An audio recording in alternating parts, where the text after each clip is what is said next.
তার মধ্যে অনেকগুলো ইউনিট খোলা হয়েছে। আমাদের 2018 সালের পরে এখানে সবচেয়ে বড় ইউনিট যেটা ডিএস গ্রুপের বন্ধ ইউনিট ছিল সেটাও আমরা খুলেছি। বিভিন্ন লিগেল ইস্যু ছিল, সবগুলোকে মিটমাট করে সেটা খোলা হয়েছে। আগরতলা ডায়েরি বন্ধ ছিল, সেটা খোলা হয়েছে। এই ধরনের অনেকগুলো ছোটো ইন্ডাস্ট্রিজ বন্ধ ছিল, সেগুলো আমরা খুলতে সক্ষম হয়েছি এবং সেগুলো খুলে আজ সেখানে কাজ চলছে।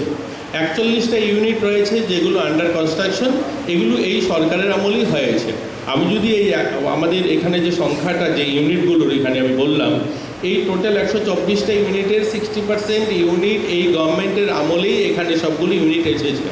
কোভিডের সময় যখন সারা দেশব্যাপী ফ্যাক্টরি বন্ধ হচ্ছিল, তখন আমাদের এই ইন্ডাস্ট্রিয়াল এরিয়াতে পিল্লায় 1 বছরের মধ্যে তাদেরকে ল্যান্ড দেওয়া হয়েছে, তারা কনস্ট্রাকশন করেছে, তাদের প্রোডাকশন শুরু হয়েছে। এই বিকলাইট যে আজকে আমরা বাজারে দেখি, যে আমরা বিকলাইট ইট যেটা ব্যবহার করছি আমরা, এটাও কিন্তু কোভিডের প্রাককালেই এটা শুরু হয়েছে এবং একটা বড় ইনভেস্টমেন্ট ছিল আমাদের এখানে এবং বড় ইউনিট আমাদের এখানে তৈরি হয়েছে। এখানে 1-2টা বড় প্রবলেম যেগুলো রয়েছে, যার জন্য মাননীয় মুখ্যমন্ত্রী উপস্থিত হয়েছেন, ওনার জানা খুব প্রয়োজন যে এখানে বারবার আমরা রিটেন আমাদের পুলিশ আধিকারিককে অনেকবার লিখিত দেওয়া হয়েছে, অনেকবার এসপি সাহেব এখানে এসেছেন, ওনারা আগ্রহ করেছিলেন একটা ব্যারাক তৈরি করে দেওয়ার জন্য। যদি ব্যারাক তৈরি করে দেওয়া হয় তাহলে এখানে টিএসআর থাকবে, এখানে সিকিউরিটি ব্যবস্থা হবে, কিন্তু এটা হয়ে ওঠেনি। আমরা অনেকবার ভিডিও ফুটেজ দিয়েছি, এখানকার থানাতে যারা রয়েছেন লোকের পুলিশ আধিকারিক, আমরা ভিডিও ফুটেজ দিয়েছি কিভাবে চুরি হচ্ছে। এমনভাবে চুরি হচ্ছে মাননীয় মুখ্যমন্ত্রী, যে ট্রাক নিয়ে এসে ট্রাক বোঝাই করে জলের ড্রাম উঠিয়ে নিয়ে যাচ্ছে, একটা নয় মানে 25-30টা ড্রাম, মানে চুরি এটা মাথায় করে নয়, ট্রাক বোঝাই করে চুরি হয়ে যাচ্ছে। আমরা তার জন্য আধুনিক গেট স্থাপন করেছি, এখন অটোমেটিক গেট হয়েছে, যেখানে সুইচ টিপলে পরে গেটটা খুলবে। কিন্তু সেখানে যদি পুলিশ আধিকারিক না থাকে, অর্থাৎ পুলিশ পার্সন না থাকে, আমাদের প্রাইভেট সিকিউরিটিকে আটকাতে পারে না। তো এখানে পুলিশ সিকিউরিটির জন্য রুম করা হয়েছে, মানে যা যা ব্যবস্থা দরকার সমস্ত ব্যবস্থা করা হয়েছে, কিন্তু তারপরেও কিন্তু চুরিটা আটকানো যায়নি। কিন্তু এটার জন্য আমি অনুরোধ করব, পুলিশ আধিকারিক যারা রয়েছেন, মাননীয় মুখ্যমন্ত্রী রয়েছেন, মুখ্য সচিব রয়েছেন, আপনারা এই বিষয়টা দেখবেন। এখানে ত্রিপুরা রাজ্যে শিল্পর সম্ভাবনা অনেক বেশি। এখানে রাবার প্রোডাকশনের জন্য অনেকগুলো ইউনিট এসেছে। আজ আমরা গ্যাস নিয়ে বলতে হবে যে টিএনজিসিএলের চেয়ারম্যান, তারপরেও আমি বলবো কোনো একটা কারণে আমরা আজও তাদেরকে যে পরিমাণ গ্যাস দরকার সেটা প্রোভাইড করতে পারেনি। আপনারা কিন্তু প্রোভাইড করতে পারেনি। আরেকটা বিষয় আপনারা শুনলে খুশি হবেন যে আমাদের এই ইন্ডাস্ট্রিয়াল এরিয়ার জন্য 18,000 ইউনিট, অর্থাৎ 18,000 ইউনিট গ্যাস বরাদ্দ ছিল যেখানে ইউজ করার জন্য। 2018-র আগে কোনো দিন 6 থেকে 7,000-এর বেশি ইউনিট গ্যাস ব্যবহার করতে পারেনি।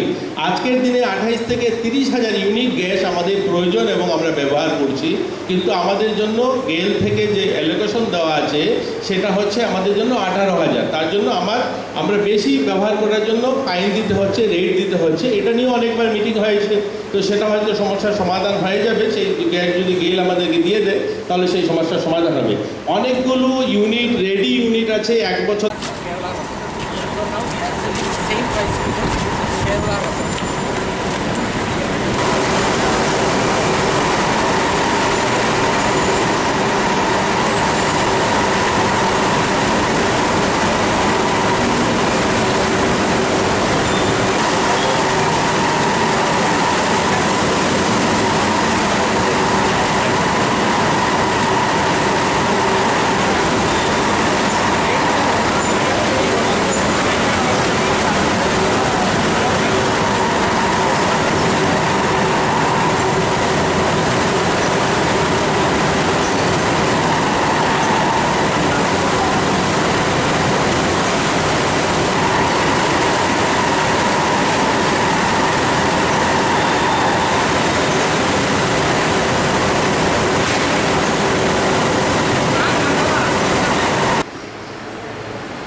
চারটে বিষয় মেনলি আমি যেটা এখানে দেখলাম very important.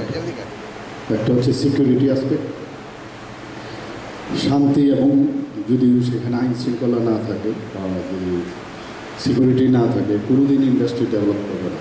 That is final. আমি শুনে আশ্চর্য হচ্ছি যে বারংবার এখানে এফআইআর করা সত্ত্বেও কেন পুলিশের অ্যাক্টিভিটি নেই, সেটা দেখতে হবে ডিআইজি স্যার।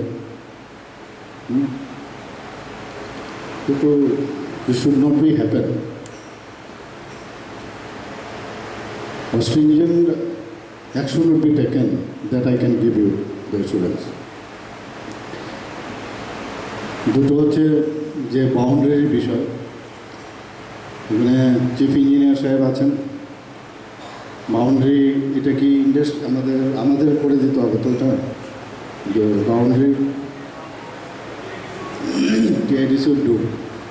কিন্তু যা শুনলাম যে বারবার ওরা এটা ভেঙে দিচ্ছে, তো কেন ভাঙবে এটারও আমার মনে হয় দেখা উচিত। এবং the persons who are behind this all this should be booked immediately, clear cut. Number 3, পাওয়ারের বিষয়ে যে আমি খবর পেলাম এখানে এটা আপগ্রেডেশন লাগবে, এখানে যে সাবস্টেশন আছে সেই বিষয়ে আমি কথা বলবো। এবং যদি পাওয়ার না থাকে তাহলে তো ইন্ডাস্ট্রি হবে না। শুধু পাওয়ার না, সেটা কনস্ট্যান্ট সাপ্লাই, আনইন্টারাপ্টেড, তবেই সম্ভব হবে ইন্ডাস্ট্রি ডেভেলপ করা। 4 নম্বর হচ্ছে গ্যাসের যে সমস্যা, টিএমজিসিএলের সাথে আমি আলাদাভাবে কথা বলবো। এখানে দুটো ইউনিট, বিগ ইউনিট, আমি শুনলাম যে গ্যাসের জন্য সাপ্লাইয়ের জন্য এটা হচ্ছে না। এটা তো কাম্য নয়। আমরা বাইরে গিয়ে আমরা বলছি যে এখানে গ্যাস আছে ত্রিপুরাতে প্রচুর, আর কার্যক্ষেত্রে যদি দেখা যায় গ্যাস আমরা দিতে পারছি না, তাহলে মানুষ আসবে কী করে? তো যেহেতু আমি প্রথম শুনলাম, আমি নিশ্চয়ই বিষয়টা দেখব, কথা বলবো। যেই জায়গার মধ্যে সমস্যা হবে, আমাদের সবসময় আমরা বলি যে কেন্দ্রেও আমাদের সরকার, এখানেও আমাদের সরকার, তো কোনো সমস্যা তো হওয়ার কথা না। তো ওখানেই আমরা কথা বলতে পারি যদি কোনো সমস্যা থাকে। আমি নিশ্চয়ই বিষয়গুলো আমি দেখব। চিফ সেক্রেটারি সাহেব আছেন, ওনার সাথে আমি কথা বলবো। কোনো জায়গার মধ্যে no stone should be left unturned, এতটুকু আমি বলে দিতে পারি। রোডের বিষয়ে আমি যা দেখলাম এখান থেকে আসার, এখানে বলা হয়েছে যে আমি আসবো বলে আজকে কিছু কোনো রকমের দেওয়া হয়েছে, এটা না। একদম রোড একদম খুব ভালোভাবে এটা রাখতে হবে। ইন্ডাস্ট্রি আসবে, ইন্ডাস্ট্রি আর আগের মতো ইন্ডাস্ট্রি হয় না এখন। ইন্ডাস্ট্রি কিন্তু অনেকটা 5 স্টার টাইপ হয়ে গেছে। ইন্ডাস্ট্রি এরিয়াতে 5 স্টার টাইপ। এখন আগে আমরা ইন্ডাস্ট্রি জানতাম যে কোনো রকমের কারখানা করেছে, আমার ফ্যামিলিতেও প্রচুর কারখানা আমার বাবা করেছে, এই সময়টা দেখতে। এখন আর এরকম নেই। ইন্ডাস্ট্রি আসলে একদম মনে হবে যেন একটা পরিবেশ বান্ধব অবস্থা থাকতে হবে। সেটা অবশ্যই এনশিওর করবো আমরা। আমি ইঞ্জিনিয়ারিং সেকশনকে বলবো যাতে রাস্তাঘাট আমাদেরকে আসা এবং যাওয়া দুটো যেন প্রপার হয়। এখানে আরেকটা বিষয় আমি যা শুনলাম যে এখানকার প্রোডাক্ট, আমরাই বলছি প্রোডাক্ট তৈরি করতে, অথচ আমাদের গভর্নমেন্টই নাকি কিনে না। তো এটা তো একটা পার্সেন্টেজ তো আমাদের কিনতে হবে। এই বিষয়গুলো আমি দেখবো, আমি আধিকারিকদের বলবো যে কোনো অবস্থায় তাহলে ওনারা কাজ করবেন কী করে। মেশিনারি কিছু কিছু দেখলাম, শুনলাম মেশিনারি নিজেরাই প্রডিউস করে, তো এটা তো আমাদের এনকারেজ করা উচিত। তো এই বিষয়গুলো আমি নিশ্চয়ই দেখব। আর আমি আরও আশা করি ইন্ডাস্ট্রি, আমরা টিঙ্কুবাবু বলেছেন যে আগে 124টার মধ্যে 120টা, না এখানে লেখা আছে 120টা টোটাল। এখানে 120 ফ্যাক্টরিজ আছে এবং রানিং আছে 69, আর 50টা ফ্যাক্টরি আর ক্লোজড, আমি return anyway.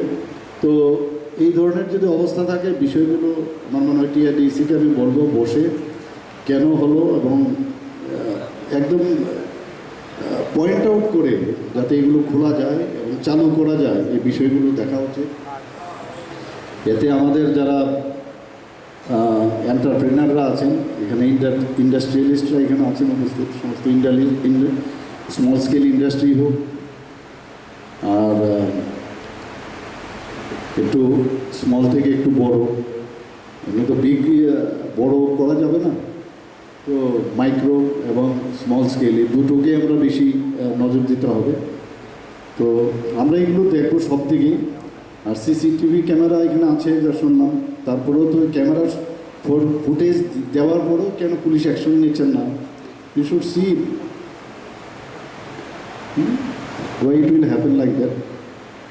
If they terrorize, you terrorize them. Understand? So that they do not dare to come here, to enter. Otherwise they cannot work. তো এটা আমরা করবো এই বিষয়গুলো। আর বাকি আমি দেখি, মাঝে মাঝে আমি আসবো এবং আধিকারিকদের নিয়ে আমরা এখানে বলা হয়েছে প্রতি যে আমাদের অলরেডি প্রধানমন্ত্রী নরেন্দ্র মোদীজির রিসেন্টলি আমরা নীতি আয়োগে আমরা যে মিটিং করেছি, উনি বলেছেন যে আত্মনির্ভর যদি করতে হয়, আত্মনির্ভর ত্রিপুরা মানে আত্মনির্ভর ভারত, প্রতিটা প্রদেশকে এক্সপোর্ট বাড়াতে হবে। এক্সপোর্ট না বাড়ালে লাভ হবে।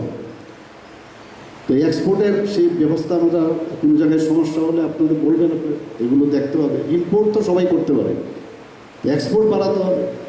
আর যে বিষয়গুলো বলছে যে আমাদের মৈত্রী সেতু যখন ওখানে সেচ স্টার্ট হয়ে যাবে, দেখবেন এখানের ইন্ডাস্ট্রি কোন জায়গায় ডেভেলপ করবে আপনাদের।